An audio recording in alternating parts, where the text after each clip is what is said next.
Hello, everyone. Welcome to the show. I've got Dr. Liane Davey with me today. Liane, thank you so much for joining us. I'm so excited to be here. This is going to be great. Oh, well, I'm excited for our conversation. And we're going to be talking about subjects that I am just so involved in right now and love so much. So I'm really excited that, you've come on the show and you're joining me to get into this and talk about it. So let's kick off with our audience. Audience, thank you for being here. And I want you to take a moment to think about why so many high performing women still are struggling to be heard, especially in today's environment, but also to be trusted and to be fully seen in their leadership capacities. And what's the hidden pattern holding them back?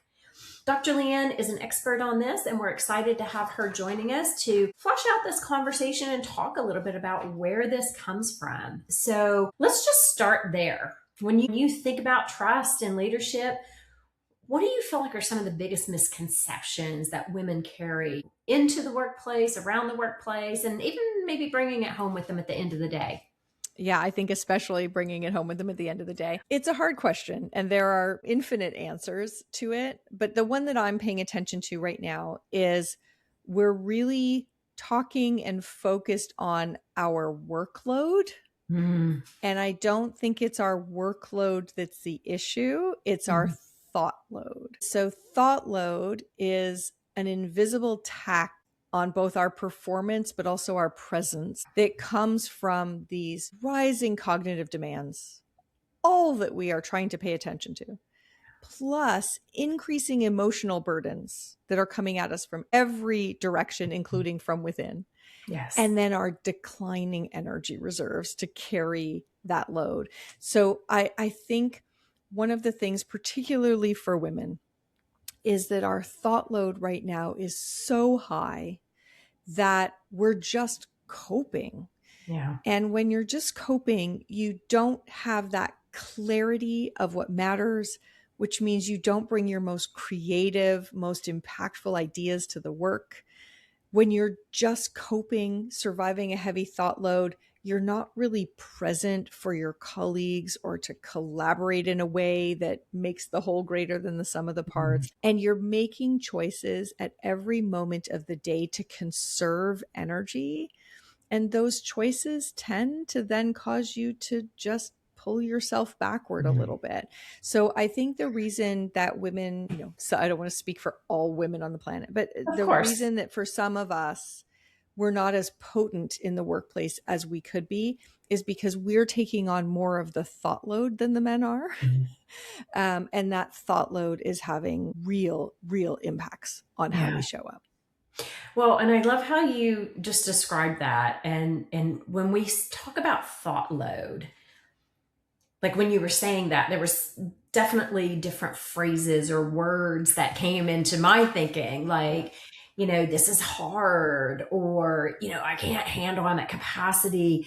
Like, what are some of the common things that you hear or that you're witnessing as we're managing through how to cope and even that, the loads that we're carrying. Yeah. So it's a lot of what I see and what I observe. So I see us flitting between things at a rate that, we don't actually land anywhere. So there's lots of research on this. The average person only goes 11 minutes without their work being interrupted and returns to that task only 25 minutes later. So that means even our interruptions are getting interrupted. We also know that we're toggling between 1,200 different screens a day. We are stand in a line and watch how many seconds or nanoseconds it takes before somebody in a line pulls out their phone to distract themselves.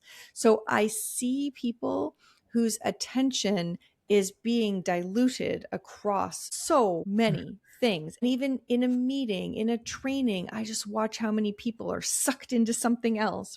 So that's one thing I see. One thing I see is just how much, or maybe it's not even see it as just feel it, how much emotion is in everything in the workplace now. People jumping to negative conclusions more quickly. Like, I think she just rolled her eyes at me. It's like, I don't think she did. Or, my boss thinks I'm stupid. that's not what I got, right? Mhm. But I'm seeing a lot of people who are experiencing things defensively. They are acting as if they've been threatened by something someone has said. Mhm. So seeing a lot of that. And then seeing just a lot of people, the body language, just like they're like, people like, if you could just see in a mirror how you've positioned yourself, like Mhm. people are just like spent. Yeah, it's a lot. It's a lot. And so, I'm seeing all of this and I get it. I get it. That's the problem is sometimes I see it in the mirror. But yeah, that's the kind of stuff that I'm seeing that says thought load is, and we want to talk about workload. And I'm like, that's not what I'm seeing. I'm not seeing people get much work done. I'm not talking to people on a Friday night who are like, oh God, I got so much good stuff done this week. I say, I'll often try and be positive if I see friends or whatever. Like, okay, what's the one thing you did that you're most proud of? And they'll just go silent and Yeah. try to think back in their week of what did I What happened? actually get done? Yeah. Right. So Yeah. yeah. That's very true. I often will stump my clients when I ask that. Tell me one thing you could celebrate from the week. And they go, what? Celebrate? What do Yeah. you And mean? how sad is that? Yeah. How And sad is but that? it's a conscious choice also, right? It's really tapping into and consciously making it a normal default that we see the good versus the bad. And it's so easy to get caught in the bad. When Yeah. you And were I think, saying, yeah, I was just sorry, gonna go say, ahead. like, it's not just a negativity thing. It's Yeah. because I agree with you on that for sure. But it's also just, what are we doing all week? Are we just doing a bunch of activities with no meaningful outputs and certainly no moving the needle on our most important outcomes? So it's both, having a positive lens on things, which I think is incredibly important. But even with a positive lens, if you look and you say, did I make a meaningful contribution? Did I move the needle on things that matter? Even with a positive outlook, sometimes you look and you're like, not really. Not really. Yeah. Well, I think that's a great point. We just put out our newsletter on the weekend, and one of the things I was talking about was, how we live in reality, and what you shared just a moment ago is so bang on. How, we will look at things and think, oh, our boss doesn't like the work we've done, or, our brains are so programmed to go to that place. And so, what I was trying to show is there is a acronym for reality from a negative perspective, but there's also a reframing that you can do, and where we start to look at possibility, and that your brain doesn't know the difference between the positive and the negative. It's what you feed it is what it's going to believe. And so Yeah. it's like, how do you pop off that hamster wheel Yeah. to do that? Right. And what you're talking about is very real. We are consuming so much so fast. It's like you can't even pause long enough to catch your breath. Yeah. Yeah. And so it's like, well, when do I have time to do that? But if you don't take time to do that, you're going to stay on the wheel, and you're going to live in this perpetual, nonstop go, go, go. And it just becomes a Firefighting. cycle. Yeah. Yeah. Firefighting, and Yeah. that cortisol levels are rising. And so it's like, take that pause and step back, and even catching yourself to reframe it to something that is more serving. And that's hard to do. It's very hard to do, right? It's very hard to do. Yeah. So let's talk a little bit about self-doubt or this imposter thinking. Can you share a moment where that might have almost cost you a big opportunity, and what helped you to shift? So when that imposter syndrome came calling and saying, hang on, Dr. Liane, how did you recognize it, and how did you make that shift? Yeah, I think it would be in the realm of my writing and my speaking. And 19, I had a friend, Dory Clark, who was being awarded with the Thinkers 50 Award. So one of the 50 top management thinkers in the world. And they celebrate this every 2 years in London. And she said, I've got a couple extra spots at the table, are you interested in coming? And in a moment of strength, I signed up and I went. But as I was in that room and seeing like groups of people who I had admired their work for years and years and years, and just believing that I wasn't worthy to go up and talk to those people, and so I kind of hung around on the sidelines a little bit, played it safe, stayed with people that I knew in advance. And what a waste of a trip to London. Mm, And so I went back again after COVID to the next one and decided, even though I was uncomfortable, that I was going to use it and go in and say hello in these conversations. And you know what? There were some of the people who were quite icy and who weren't interested. I was like, okay, but getting to the point of understanding that's not about me. Like that's them, and they probably have a high thought load. They're probably overwhelmed by all this. But other people were just wonderful. nice. And I've had so many great things come out of that. So many people who've become friends and colleagues. And so, I was telling myself fiction at first, that I didn't belong in Mm, that room, that I wasn't worthy. And of course, if that's what you're telling yourself, you're going to behave in a way that makes it true. yeah. Yeah. And so when I went back and had a do-over and behaved as if I belonged in the room, there were then people there who it was their first time, and I could introduce them to some other people and feel like, oh, I'm being of service to you. And then now I went a third time. And the third time it was like old home week is like, hey, right? And you realize I had to get these wheels in motion. I had Yeah. to try it. And you don't belong in a room that you keep yourself on the sidelines of. Right? Yeah, exactly. Wow. That's a great share. And I appreciate you bringing that up, because I see this a lot with, it doesn't matter whether you're male or female. No, yeah. They tend to camouflage it better than women. But the reality is a lot of us do that. And I really see that with our young people right now, where they're incredibly nervous. And that story of I'm not enough is, just infiltrating their brains, where they're like, oh my gosh, like I can't, like, why would that person even talk to me? And it's really impacting them from a job search perspective, because your connections are everything. And, it's stepping into your full essence, your full power. Like it took you, 2 times to get there, but you did it. Now you've done it 3 times. And Yeah. like, that's fantastic, right? Yeah. Yeah. And just, it's very funny because the third time it was just a completely different experience. And one of the very prominent speakers called out my work from the stage. And all of a sudden you're like, pinch me. Like, how did I go from the first time when I felt like, what am I even doing here, to the third time when someone's calling out my work and telling everybody that they need to read it? Like, so yeah. And if I'd got scared the first time and not gone back, that would have been That's what I was safe. getting ready to ask you. What would have happened? Like, paint that picture for us. If you said, oh my gosh, I'm just, I'm too fearful to do this. Yeah. How would that have impacted your life and what you have today? So many of the podcasts I get to do, people. So two real stories from that particular event. So through that event, I really got to bond with Kate O'Neill, who's the tech humanist. She's absolutely brilliant, and so I did her podcast, and on her podcast, I really had a new epiphany because she asked me a question nobody else had ever asked me before, which Mm, brought this idea forth to me that I completely credit to her cool question, which happened because we kind of bonded through that. The second one is I met somebody new this time, and she's a customer experience expert. It's not my field at all, but we've just finished an article about the intersection between customer experience and thought load. And that never would mm. have happened if I hadn't met her at that event. So if I'd given up the first time, I would have lost so much that's been so rewarding in how I think and what my work is and where my work gets exposure.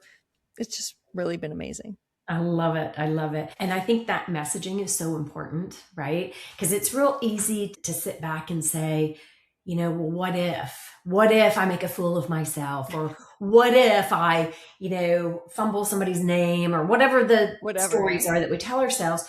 But that example is, well, what if I meet the most amazing people that have such a huge impact on my life? And that's such an important shift in our neurological makeup. If you can, start to look at the possibility of how things happen.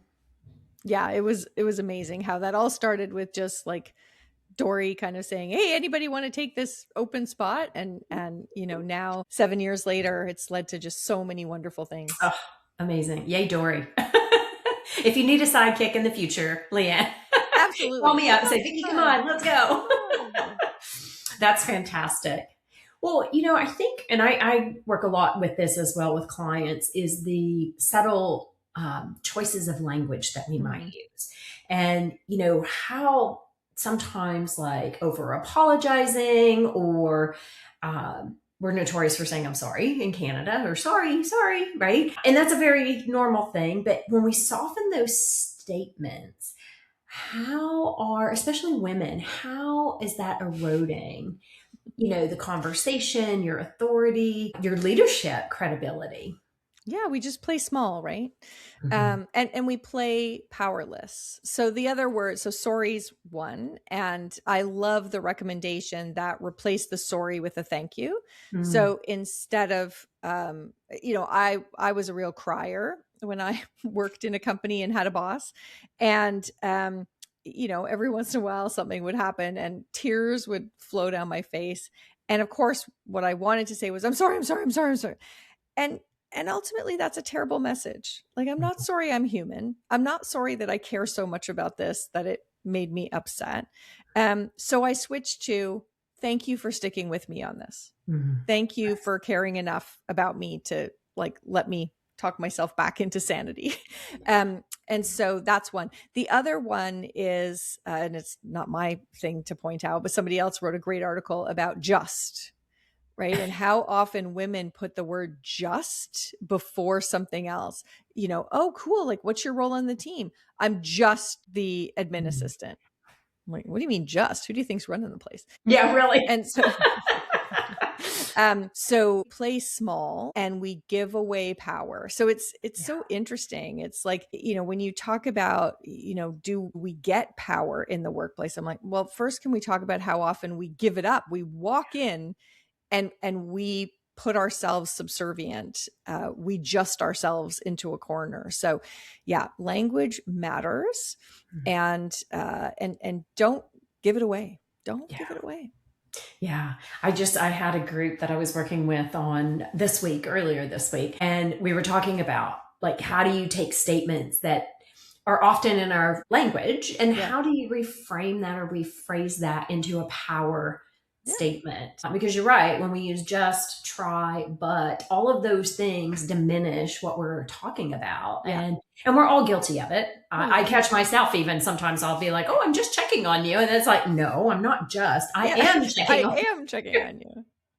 Yeah. Yeah. So how does that play into the trust breakdowns? So what are some of those early signals that you see, and how can, leaders have a huge job now, and how can they course correct when they see that trust is starting to erode? Even the example you used a few minutes ago about, oh, my leader thinks this about me, or they eye rolled at me. That starts to play a bit of a mind game, and it can erode trust in organizations. So what is the damage being done, A, when that happens, and then B, how do we course correct it? Yeah. So there's so much damage being done, right? We're creating distance between us and the other person. That's one kind of damage. But the other damage is that we're letting this toxic narrative go running around in our heads, right? So it's a really negative thing. So the first thing to remember is you can't control somebody else's trust. Trust is in the eye of the beholder. So you can't make someone trust you. So what you actually want to do is foster trust, like create an environment, behave in a way that makes it more likely that they will trust you. So trust is 4 different things. At the base level, trust is about predictability. And so you just need to spend some time with the person, or like letting them get to know you as a human. But the more that we are connected and find the other person predictable, the more trustworthy they will be. The next level is about competence. And so some of what erodes is like, oh, I'm starting to get worried that you don't know how to do this. And so what we want to do in that situation is not what we do. We tend to like try and puff ourselves up, or, say what we're doing, or say why we're smart and we know. And what you want to do is go the other way. It's like, here's how I'm thinking about it. What else should I be thinking of? What haven't I considered? What risks are here? So let them kind of sniff at your competence, but in a way that demonstrates it. So connection, competence, reliability is the next level of trust. And that's where I find it's eroding most at the moment. And that's because our thought load is so high. And what is your number one priority may be my number 10 priority. Yeah. And so trust is a lot about, do I have confidence that you'll deliver for me?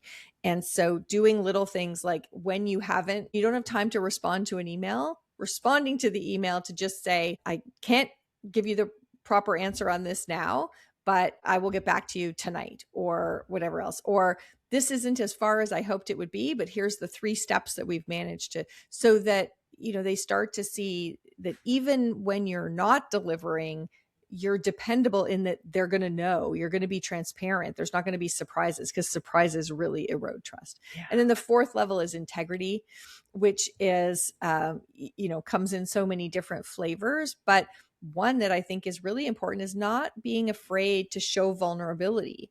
But when you show vulnerability, show it with accountability. So I'm really struggling with this. I haven't cracked the right approach. Here's what I'm doing next to try something different, or here's who I'm going to talk to see if I can unlock it. So when we pair vulnerability with accountability, we come off looking like we have a lot of integrity. So you can't make somebody trust you, but you absolutely can create the conditions where it's a lot more likely if you become more predictable to them, more connected, if you help them feel like they've had some input to your competence and your capability and your credibility, if you do the things to show that you're dependable, or if something's going to go wrong, that they're going to know in advance. And if you get at that integrity level, showing them that you aren't going to take advantage of them when they're vulnerable, but you also believe that they won't take advantage of you. Yeah. I think that's a big one. And that actually ties into what else I would like to talk about, which is more of the self-trust. Yeah. So when that trust erodes in organizations, leadership, employee leader relationship, all of those aspects, what happens to the self-trust? Because I think there's a much deeper situation we run into when there's the surface level of trusting or not trusting. Yeah. But that permeates then internally. And I'd love to hear your thoughts on what you see and how you see that show up. Well, we mess with ourselves, right? We get into these narratives and storylines that are really toxic. And some of them, it depends on kind of who you are and how you're wired. Some of them, it's very inwardly directed. So I'm not good enough. It's my fault. I should have done something differently. For others, it's more externally focused and it's resentment. They shouldn't have. They're horrible, but both of them are toxic internally, right? So realizing that, working in a situation with low trust is leaving us in our threat response, having cortisol coursing through our veins. We are not built for it. So how do I recognize it faster? How do I take ownership of my part of the storyline, which might be fiction? And how do I actually test some other possibilities? Maybe my boss doesn't think I'm stupid, maybe, right? And then how do we actually, in my previous book, I talked about a concept of conflict debt, where we have a conflict, an issue we really need to resolve, but we just procrastinate and sweep it under the carpet. Understanding that when you live with trust issues or resentment or any of those things, it is very toxic, and I need to actually go pay off that conflict debt. I need to address the issue and move through it. So really, I think for your listeners, some of them may relate to kind of one version of what it looks like, and others won't relate to that. They'll relate to something different, but each of them will understand how costly it is when you're in that position. Yeah. Well, and that's why I bring it up, because especially for leaders, when that self-trust is in doubt, it impacts your decision-making. Yeah. It impacts the steps that you're taking. And, it's recognizing and reconciling or recalibrating to trust those instincts. Like I was talking to someone earlier today, and she was very much living in her head and not connecting with her intuition. And therefore she wasn't trusting herself. Yeah. And it was a whole bunch of stories that, had been permeating because, maybe the boss wasn't happy or colleagues had made comments. And so she had really gone into this internal self doubt, which we talked about a few minutes ago. Yeah. But it was impacting her ability to trust her instincts, trust her decision making, and therefore she was becoming paralyzed. And so part of that is recognizing when that's happening. And then how do you get support to walk through that? Because that's a tough journey, right? It's like walking over hot coals. Yeah, it's not very fun. No, it's not. Yeah. So, I mean, I'd love to hear your thoughts, Liane, about like, what's a step? What's a step you can take when self-doubt has really taken total control of that gut? Yeah.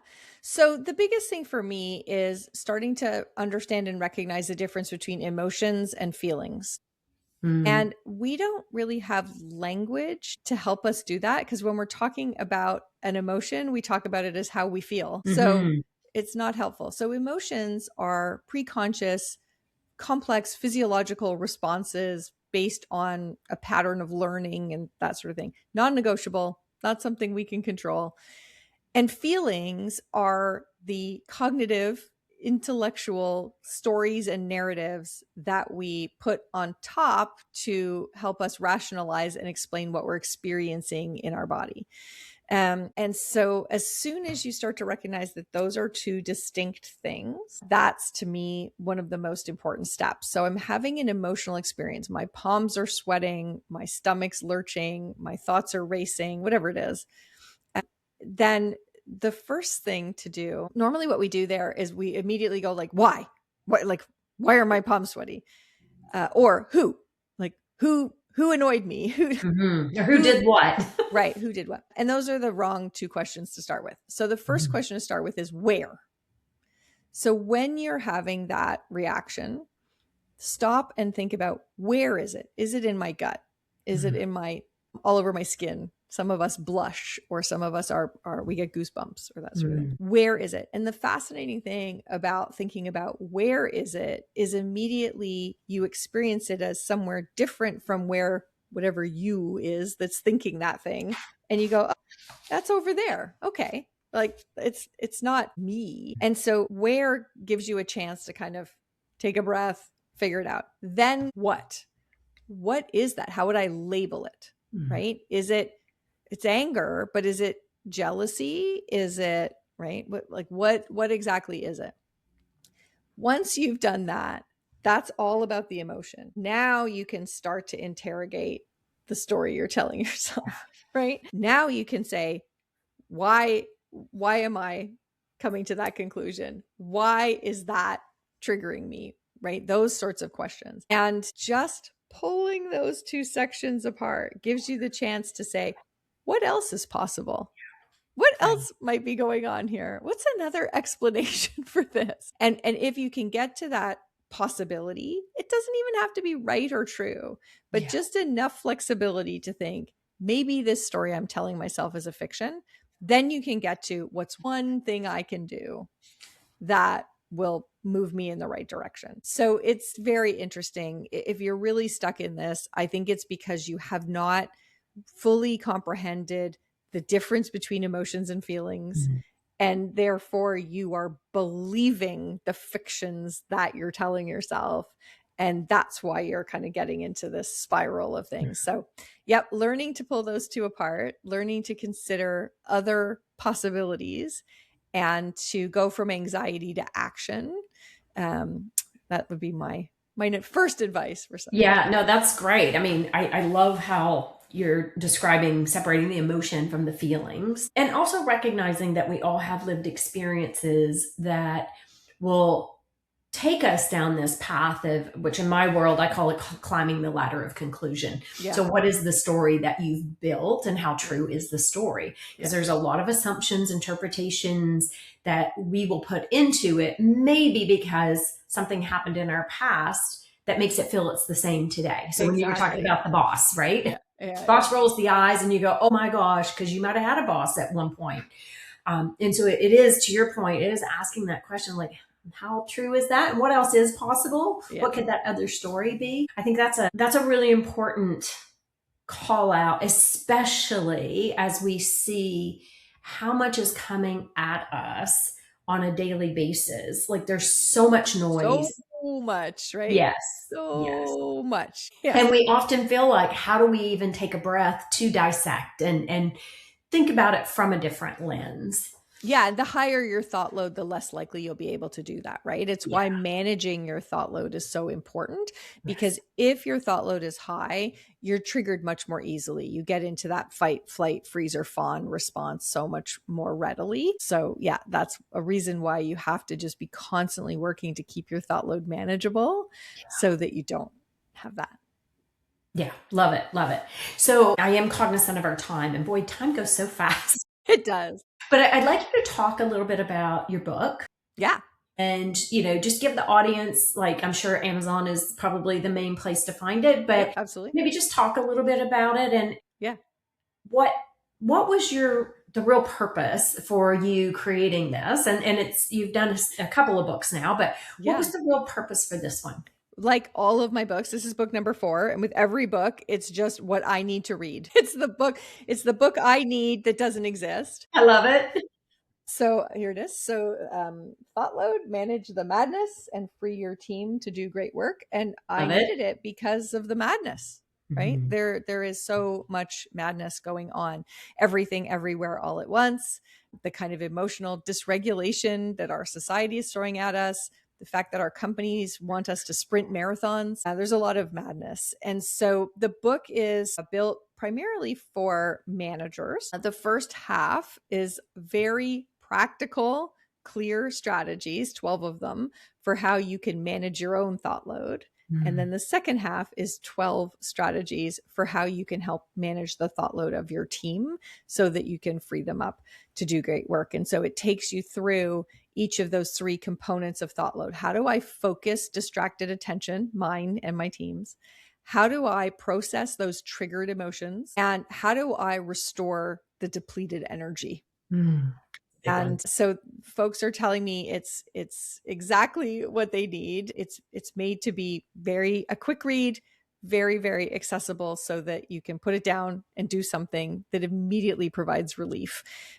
So I'm very proud of it. I'm really excited to get it out to the world because, we need to stop obsessing with workload because it's not our workload that's killing us, right? We have to manage our thought load. It's so much more than workload. Until we can realize that we have to manage all of that, or there's no hope that we're going to get any work done. I'm excited about that. Nice, nice. Well, thank you for creating that. And it makes a lot of sense what you are describing because we're not just work. We have a lot of other factors of our life. And so it makes a lot of sense when you're positioning it to really think about what you're thinking, how you're thinking, and what that load is. Like, because there could be 100 things coming at you at one time. And so how do you prioritize that? It's very difficult to compartmentalize and say, well, just at work or just at home or just at, what. There's because we have these things, right? Mm-hmm. Like there's no compartmentalization in our lives anymore. There really isn't.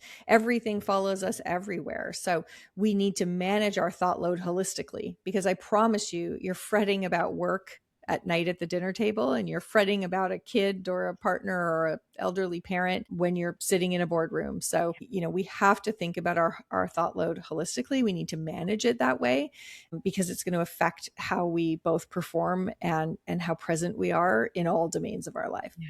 Absolutely. Absolutely. So just to wrap us up here, Liane, what's one thing that you would like to share with our audience today that they could walk away and implement today to help them maybe rethink or rejig the thought load? Yeah. So what people tell me is that what they really needed was the word. So I think your audience has everything they need to just walk away and say, if I just ask myself before I sit down at my desk, where is my thought load at? What do I need to take out of my thought load right now so that I can be fully present at the dinner table? What do I need to take out of my thought load right now so I can walk into this meeting and be the potent presence and contributor that will set my career on the path I want it on, or set this project on the path it needs to be on?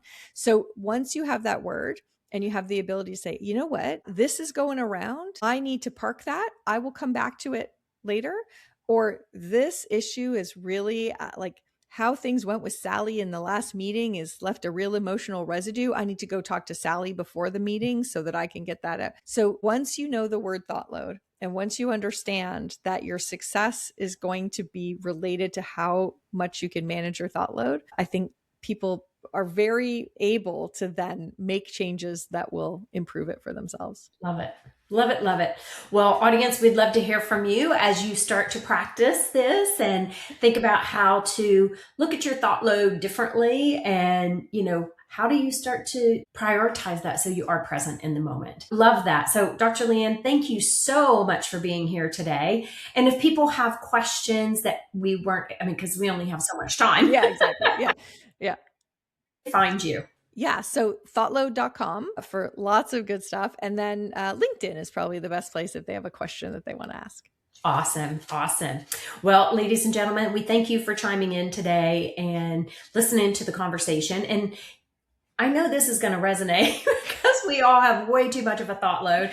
Yeah. Please do share this episode with your connections, your colleagues. We can start a whole revolution here on how we're thinking about thought load versus workload. So do share this episode. Let us know what you think. And if you have questions, feel free. You can reach out to me, Vicki Bradley. You can reach out to Dr. Liane Davey. Either one of us, we're happy to answer your questions or support you in this. And so, Dr. Liane, thank you so much again for being here and for the work that you're doing, Vicki, on your thought load. Yeah, exactly. And it's a continual journey, isn't it? But so Absolutely. Nice to speak with you, Vicki. You as well. So hang on there with me for just a minute. And audience, I just want to share, if you're ready to strengthen your voice, elevate your leadership presence, need support on communication or confidence, reach out. We at Will Empowered, we're here to support you. We also have a free leadership quiz that you can take. It'll give you a lot of insight as to how you might be presenting yourself in the work world, but also in your home, in your community. And that's at www.willempowered1.